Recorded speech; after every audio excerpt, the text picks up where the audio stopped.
If you're traveling in the North Country Fire, where the winds hit heavy. Il était une fois Jan Carson à la Bibliothèque Américaine de Nancy. Quelle réunion des cultures entre l'Irlande du Nord, les États-Unis et la France. Mais que fait donc la statue de Thomas Jefferson en Lorraine à Nancy? Quelle est cette bibliothèque américaine dont il garde l'entrée en tant que père fondateur des États-Unis? Remontons un peu le temps. La Bibliothèque américaine, BAN, est l'une des branches filles de la Bibliothèque américaine de Paris, fondée en 1920. Créée en 1974, elle est née d'un partenariat entre la bibliothèque mère, l'Université de Lorraine, appelée Nancy 2 à l'époque, et la ville de Nancy. Tout d'abord implantée à la MJC Lillebonne, elle déménage ici en 1995. Un magnifique projet qui explique la longévité de cette bibliothèque singulière, mi-universitaire, mi-associative. Mais trêve de bavardage, pénétrons dans son antre, entrons, comme Alice au pays des merveilles, dans ce lieu chargé d'histoire et d'histoire, aux côtés d'une illustre conteuse nord-irlandaise, Jan Carson, auteure, entre autres, des Lanceurs de Feu, lauréat du prix de littérature européenne en 2019. Hi Jan, how lovely to see you here. I know you're really enjoying to come here because it reminds you when you were a kid and you spent a lot of time in libraries. Yeah, I guess in our house at home we didn't really have very many books, but on a Wednesday evening my mum used to get the groceries and the supermarket in Ballymena was right beside the library. So in the 80s you could just abandon your children for a wee while, and she used to leave me in the library on a Wednesday night. It was a room actually quite similar to the one we're in now. And I read my way through all of these wonderful books we have in front of us here, like Roald Dahl and The Famous Five and picture books. And by the time I was 8, I had kind of run out of kids' books to read. And so the librarian said to me, "Come here, I'm gonna take you and introduce you to somebody." And she took me into crime fiction, which I think is quite a dangerous thing to do with an 8-year-old. But she introduced me to somebody who would become hugely important for me for the rest of my life, and that was Agatha Christie. So we have an Agatha Christie here, short story collection. But my first Agatha Christie was a Poirot, Death in the Clouds, and I just loved it. And I think for me that was the transition into starting to read adult books in the world of adult literature. So basically, Agatha Christie is one of your favorite books, but which kind of books or universe do you like to read? Like, it's one of detective books, but do you like fantasy, fantastic? I think especially when I was a child, and this probably set me up for reading for the rest of my life, I wasn't particularly drawn to the fantastical. So things like Narnia and C.S. Lewis's books bored the back teeth off me.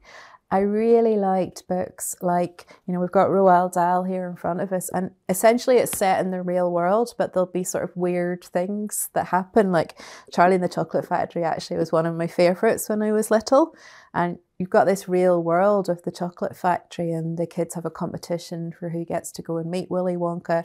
And then suddenly there's Oompa Loompas, and there's, you know, Violet Beauregard who like eats the bubble gum and blows up, and all sorts of weird, slightly supernatural stuff happening. So for me, those books were really, really what fascinated me.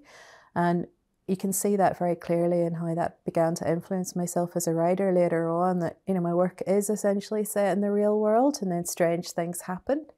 I think the thing that also drew me to Dahl in particular was his love of language. You know, when you read something like the BFG, there's all sorts of made up words that, you know, teachers really hate because they're not grammatically correct or proper English. But for a child reading them, they're so rich and full of, you know, you can imagine the sounds that they make and the world that he's creating. So early on, language for me was quite important. And I found that particularly in Roald Dahl's books, and also a wonderful children's writer called Joan Aiken, who wrote a book called The Wolves of Willoughby Chase, which was my first encounter with a female heroine who's actually more exciting than some of the men I'd read in books, and that for me was really important too. So the importance of the words and the importance too of the friendship, of the free imagination and the large universe that an author can create.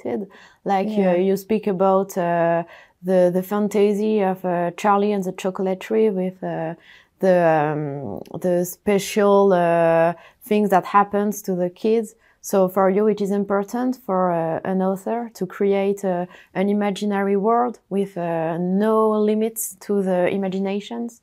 I think I would probably clarify that a little bit, Victoire, because I grew up in Northern Ireland in the middle of the Troubles. It wasn't a particularly safe environment. There were scary things going on around me. And for me, books were a form of escape. So yes, I wanted something that would remove me from the world that I was in for a little while, but I didn't want to go to a made-up place. I was interested in the transformation of the real world around me. And I think there's a slight difference there from escaping to Narnia to being able to see the magic and the potential and the beauty and the wonder in the everyday around you. And I guess that's what I keep coming back to when I'm writing magical realism now. I don't want to take people out of their real world everyday existence. I want them to be able to see the potential for magic in that world that they're always in. And even, as I came to start reading things like the Agatha Christie, I think she does that not with the supernatural, but with this element of mystery. Nobody is quite what they seem in an Agatha Christie. And it makes you take a second look at the world that you think you know very well around you. Oh, that guy over there might be a murderer, or she might be slipping some poison into my coffee. And I like that as well, that it's taken the reality and playing with it a little bit. So that was very, very important for me and really attractive, I think, in a book. Yeah, so to give a different aspect of the real world, like to try to your reader to open their eyes in what they are around them. Yeah, and I guess as well, like a library to me is just, it's that repeated over and over and over again. There's in here in the American Library, there's thousands of books. It's thousands of opportunities to be able to step into a slightly different world or to be able to reimagine your own world. And I think that it doesn't just make you a better reader. I think it makes you a better person the more times you have that experience. So I guess, will we maybe go and have a look at some of the other books that are in the library? Yeah, absolutely. Yeah.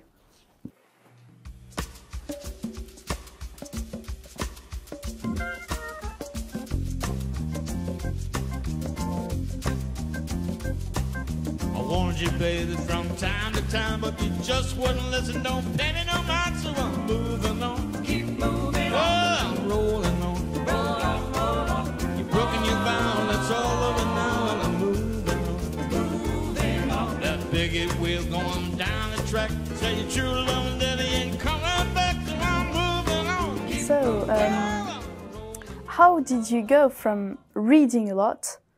And I heard you're still reading a lot, like from 5 to 6 books a week, to writing a lot. So I guess I always knew that I loved words. I had a really brilliant high school teacher, a man called Mr. Knox, who taught me for English from 16 to 18. And he particularly loved this book, Wuthering Heights. And he used to read to us aloud from this book sometimes.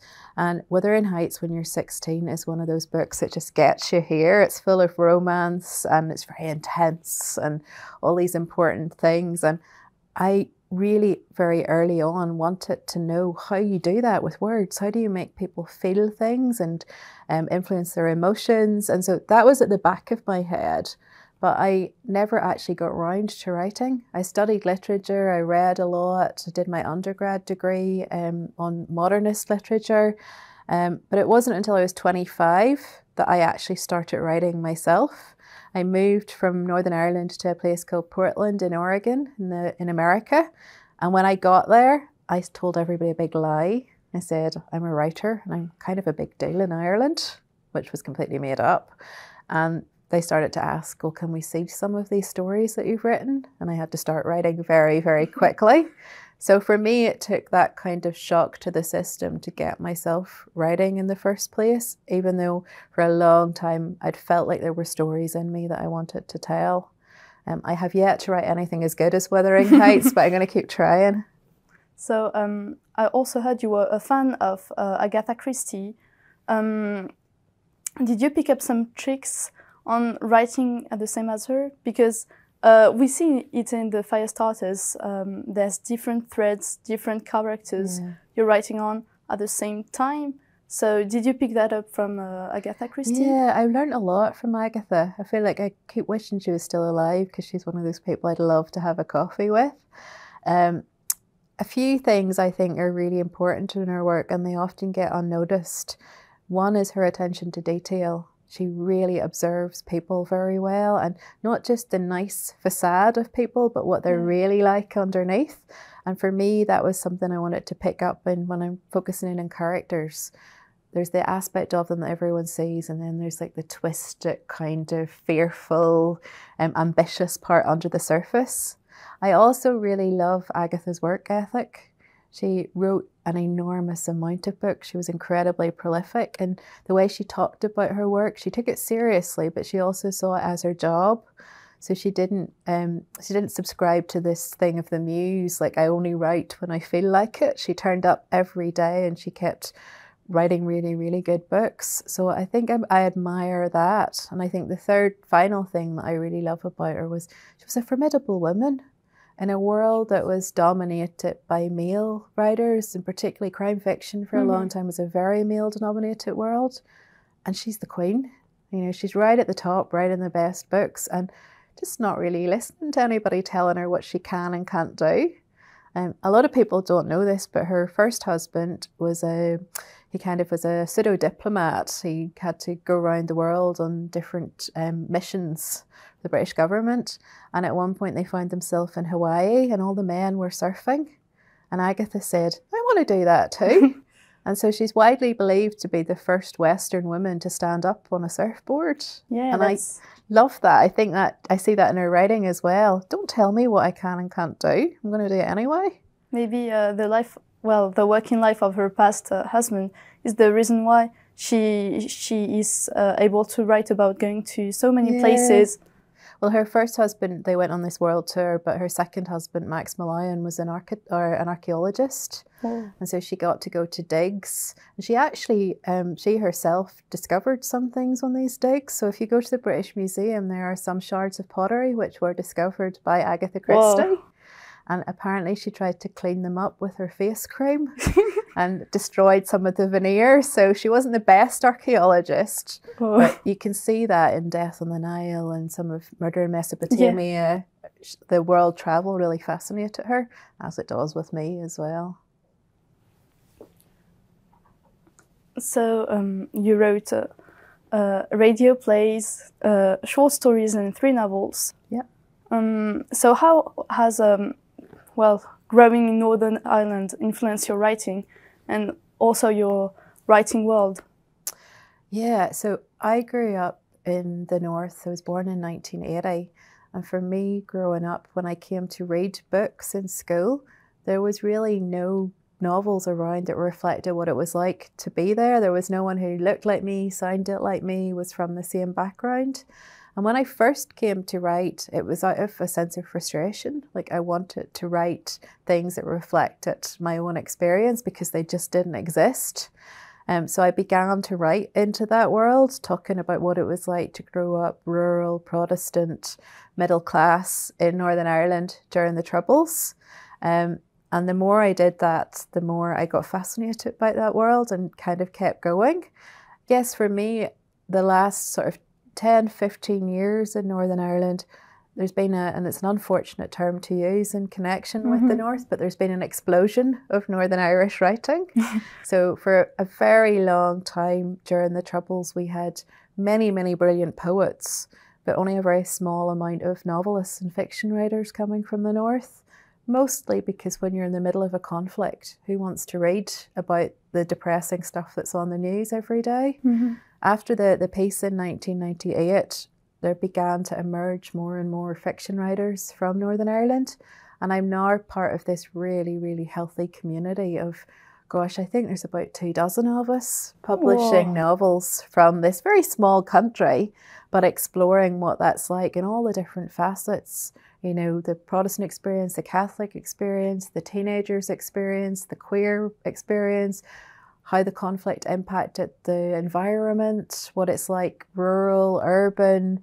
There are a lot of different stories to tell. And this book here, Anna Burns' Milkman, which won the Booker a few years ago, this was huge for us. I think it legitimised that desire to say Northern Ireland stories haven't all been told. You know, this is a book about young women, their experiences of the conflict in a very working class nationalist part of Belfast, and those stories hadn't been heard before. And it's unapologetic in the language it uses. It's very, very Belfasty. Okay. The way they tell stories, the words that they use. And for me, when Anna wrote this, and it did so well, it just sort of opened the door for a lot of us to go, I'm going to tell my story in my own words. So we're very proud of this book and very grateful to Anna for what it's done. And it's a brilliant, brilliant read as well. Yeah. But, well, some Irish writers were quite famous even before Anna published her books. But we do feel a sense that there are more writers from Northern Ireland emerging. You're part from that group, as you said, with the Firestarters and all your other books. But do you think it's due to the community being well linked together with a strong bond? I think it's a question we get asked a lot, you know, why so many writers from the north? I think some of it is that they've been silenced for a very long time. So just after the peace agreement, there was this real sense from the publishing world that nobody wanted to hear about Northern Ireland. Because they've been banging on for 30 years, blowing each other up. Can you just be quiet for a while now? So it was desperately hard to get anything about Northern Ireland published. And it's only really in the last 10 years that publishers are opening up to that again. So a lot of voices who were faithfully writing away in that silent period are now coming to the forefront. I think you're right as well. You know, it's a very small country. You can see up there on the map, like we're about 100 miles square and everyone knows each other. And in other bigger cities like, you know, Paris, London, New York, you can afford to be sort of split up. We're the crime fiction writers, we're the science fiction writers, we write for children. In Northern Ireland, it's so small that everybody knows each other, works together and learns from each other, which I think is really important, that we're very kind of influenced by each other's work and listening to what our friends are excited about.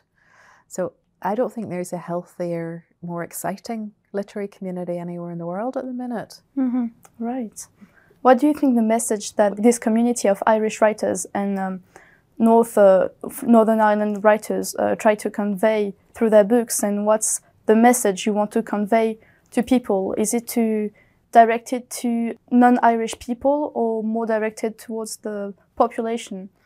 Well, I would always say that I don't think that writers have any responsibility to an agenda. So my responsibility as an artist is to make art, to tell good stories, to captivate people with words. I think for me, I find that impossible not to engage with the socio-political issues in Northern Ireland, because I just grew up steeped in them. So for me, when I come to tell a story, it's always going to have that background and that influence to it. And if that reaches out and maybe lets a reader who doesn't live in Northern Ireland find out a little bit more about what it's really like there, that's brilliant. But it's not your main goal. It's not my main role. My main issue is always to tell a story that people will love. And I think, you know, my main reader is always me. I'm still coming back to the wee girl that listened to Wuthering Heights and thought, how do you do that with words? How do you make people feel? And so I'm writing something that I would want to pick up and read. And I have to be pleased with it. And if anyone else enjoys it, that's an extra benefit. If they learn something, that's even better. And this very rarely happens, but it's wonderful when it does. Like, because my work very much focuses on the Protestant community, you often find Catholic readers are reading it and they're learning something about a world they didn't know, and it takes away a little bit of the fear or the prejudice. And when that happens, that's absolutely wonderful. It's really humbling. But you start out always to write a story. Isn't it dangerous to write about societal issues and politics sometimes? I think it can be. You know, we've got somewhere sitting here, Midnight's Children, which was a huge influence to me. I stole a lot from Midnight's Children for the fire starters. The unfortunate children in here are a direct reference to Salman Rushdie's Midnight's Children. And we saw last year with that awful, awful attack on Salman Rushdie that it can be dangerous to use words. I think a lot of us in the Western world particularly have got sort of lulled into this sense of like, you can say anything you want. And that for me was really scary to see, you know, a writer I admire and I think has been incredibly brave, both in his life choices, but also in the way he writes, called to account for that in such a public way.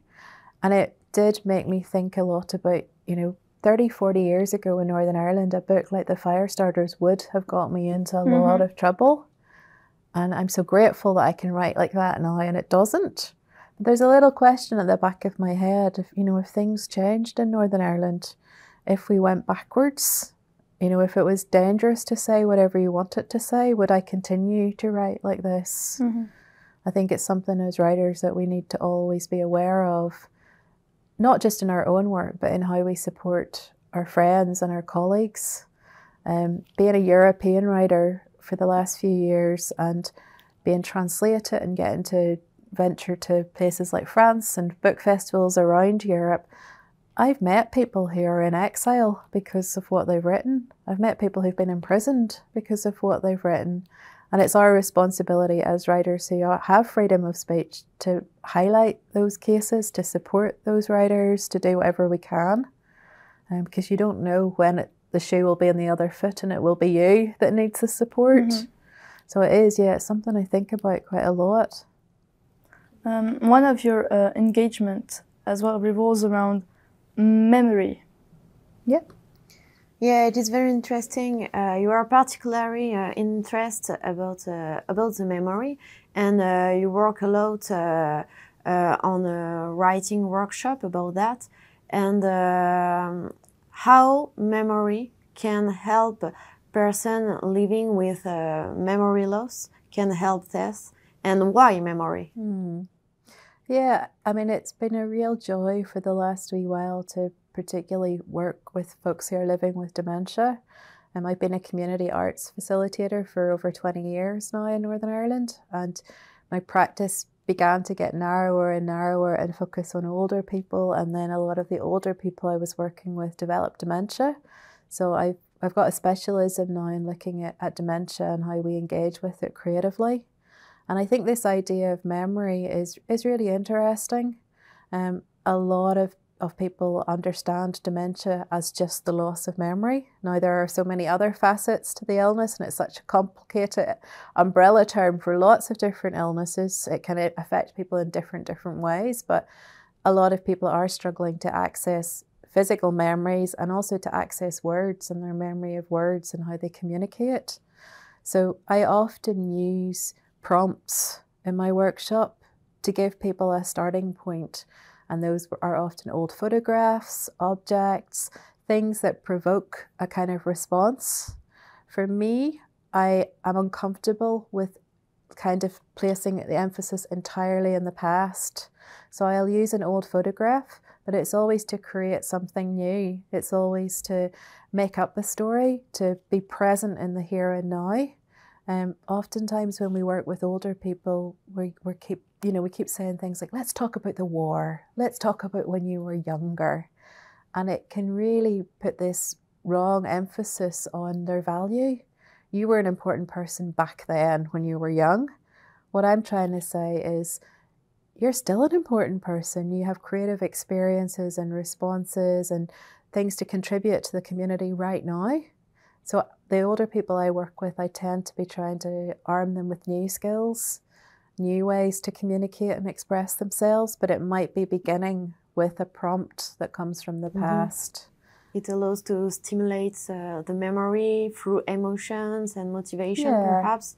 And you also use these items during your writing workshop. not only with specific publics, because during your residency you organize some writing workshop with some students and in Strasbourg, for example. So the items and the photography are really important in your work. Yeah. As the words are very important too. I think I've said this a number of times while I've been in France, but I'm a terribly nosy writer, and I think writers need to be nosy. They need to be people who observe very intently. And for me, personally, I normally do this on the street. So I watch people, I listen in coffee shops, I'm always peeking into people's windows in their houses. But in a workshop context, you can't really take everyone from your workshop on the bus. So a photograph can be something that is really rich and visual, that you can set it in front of people and say, let's look really closely at this. Let's respond creatively to the faces, to what's going on in the photographs. And you're basically teaching them to pay attention. A lot of us move through life without noticing the stories that are around us. But when you set a photograph and we all stare at it for 3 minutes, you're really paying close attention to what's in front of you. So I love doing that, and I think there's an incredible archive of photographs and images out there. And yes, sometimes they provoke memories, but also sometimes they bring us right into the present as well. Yeah, I think it's beautiful because a photo can say everything depending on the context and depending on what is your interpretation of the photography. Yeah, and one of the questions we get asked a lot as writers is, do you write from your own experience, or are these stories that happened to you? And 9 times out of 10, they're not. They're things that you've made up. But the building blocks that you use with which to tell those stories are things that have happened to you. And you only have your own emotional experiences, life experiences, things that you've read, conversations that you've had. You're drawing on all of those every time you create. So we might all look at the same photograph of a birthday party, and you, Victoire, will be thinking about a birthday party you had when you were a child and the emotions associated with that. And I might be thinking about a different birthday party experience. So we're bringing something of ourselves to the creative experience. When you write about love or loss or joy, you're drawing on a kind of experience you've had yourself. And I love the kind of universality of that we're coming together, but it can also be quite specific. Each of you will bring your own take to the same image. So during this workshop, you speak about using items. Can you tell us about your method of works? Yeah, a lot of it is very laid back. I think particularly when you're working with people who have issues with memory loss, dementia, you don't want to put any pressure on. You want to be in conversation, and it has to be gentle and it has to be fun. And that's something that I grew up with when I was beginning to write. This idea that it was a joy to write. It was never kind of forced upon me, or like when I first began writing in America, it was like I discovered this amazing thing you could do for free that was the best fun in the whole world. And I still want to bring aspects of that to my writing workshops, that, people don't come in to feel like they've worked really hard for 2 hours. They come in to enjoy playing with words and firing up their imagination and collaborating with other people's ideas, and hopefully leave like in a better mood than whenever they arrived. So there's usually quite a lot of laughter in my workshops and a bit of fun. And if people leave a little bit more confident to keep writing and to try new things, then I think it's been a success. And it's a way to meet people for those people that are very lonely too. Yeah. It's a way to have a contact with other people. Yeah. And I think, whenever we're teenagers, a lot of us feel as artists, you're the only wee weird person that thinks that way. It's been lovely when I've been in France to visit lots of high schools. And invariably at the end of a workshop, 2 or 3 14 or 15-year-olds will come up and say, I write poems. I think I'm the only weird person in this school that writes poems. And then you watch as they get older that they find their tribe other people who love books, who love words, who love stories. And that doesn't go away when you get to 40 or 50 or 60 or 70. You're still looking for a group of people who feel the same way as you, get excited about the same, a tribe. So often, not just workshops, but writing events and festivals and book groups and things, people are looking to find their tribe. Who else reads Wuthering Heights and starts to cry? Like, I want to meet people like that. So it's a joy to be the person that brings those folks together. Thank you really much for giving us a chance to talk with you about these interesting themes. I personally really appreciated the part in which you were talking about the writer and the responsibility of the writer throughout the message they want to convey in their books. And you work with a person who living with dementia is very interesting and fascinating because it's important for us. So I admiring your work there. It was really moving. Thank you. Thank you for great questions as well. It was lovely to talk to you both. So I hope you will enjoy. Il est maintenant temps de fermer cette parenthèse littéraire, de reprendre le cours de ce temps un instant suspendu aux côtés d'une auteure nord-irlandaise, engagée, tournée vers les autres. Sortons de la Bibliothèque américaine de Nancy, mais pour mieux y revenir, car sa porte vous est souvent ouverte grâce aux bibliothécaires de l'Université de Lorraine.